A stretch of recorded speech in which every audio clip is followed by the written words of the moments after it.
వరి పొలాల్లో ముఖ్యంగా వచ్చే సమస్య బ్లాస్ట్ అన్నమాట. బ్లాస్ట్ అంటే తెలుగులో దీన్ని అగ్గి తెగులు అని అంటారు. ఇది పైరుక్యులేరియా ఒరైజా అని అనబడే ప్యాథోజన్ ద్వారా ఇది కాజ్ అనేది అవుతుంది అనమాట.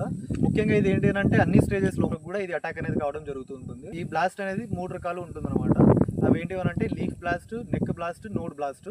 అయితే లీఫ్ బ్లాస్ట్ వచ్చేసి మనం ట్రాన్స్ప్లాంట్ చేసిన దాని తర్వాత మొదటగా మనకు లీఫ్ బ్లాస్ట్ అనేది కనిపించడం జరుగుతుంటుంది. ఈ లీవ్స్ ఏదైతే ఉంటాయో వాటి మీద మనకు బ్రౌన్ కలర్ స్పాట్స్ అనేది కనిపించడం అనేది జరుగుతూ ఉంటాయి అనమాట. ఆ స్పాట్స్ వచ్చేసి స్పిన్డిల్ షేప్ లో ఉండి అవన్నీ చిన్న చిన్న స్పాట్స్ అనేది అవి ఒకదాంతో ఒకటి కలిసిపోయి చివరికి ఆ లీఫ్ మొత్తం బ్రౌన్ కలర్ లో మొత్తం కాలిపోయినట్టు కనిపించడం అనేది జరుగుతూ ఉంటుంది.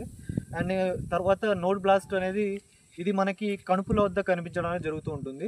అయితే ఆ వరి యొక్క కణుపుల దగ్గర మనకి నల్లటి మచ్చలు అనేది ఏర్పడి ఆ కణుపులు అనేవి విరిగిపోవడం అనేది జరుగుతూ ఉంటుంది అనమాట. దానివల్ల మనకు చాలా వరకు దిగుబడి అనేది కూడా తగ్గిపోవడం అనేది జరుగుతూ ఉంటుంది. ఇంకోటి చూసుకుంటే థర్డ్ వన్ నెక్ బ్లాస్ట్ అన్నమాట. అంటే దీన్ని మెడ విరుపు అని కూడా అంటారు. ఈ మెడ విరుపు అనేది పాలు పోసుకునే దశలో ఎక్కువగా గమనించవచ్చు. ఆ గ్రెయిన్ ఏదైతే ఉంటుందో ఆ వరి యొక్క గింజలు అనేటివి అవి పాలు పోసుకునే సమయంలో ఈ ఫంగస్ వచ్చేసి దానికి అటాక్ కావడం వల్ల అవి కూడా విరిగిపోయి కిందికి పడిపోవడం అనేది జరుగుతాయి. దానివల్ల ఏంటి అంటే మనకి చాలా వరకు దిగుబడి అనేది కూడా తగ్గిపోవడం అనేది జరుగుతూ ఉంటుంది. ప్లస్ దానివల్ల చాలా వరకు లాస్ అనేది కావడం అనేది జరుగుతూ ఉంటుంది.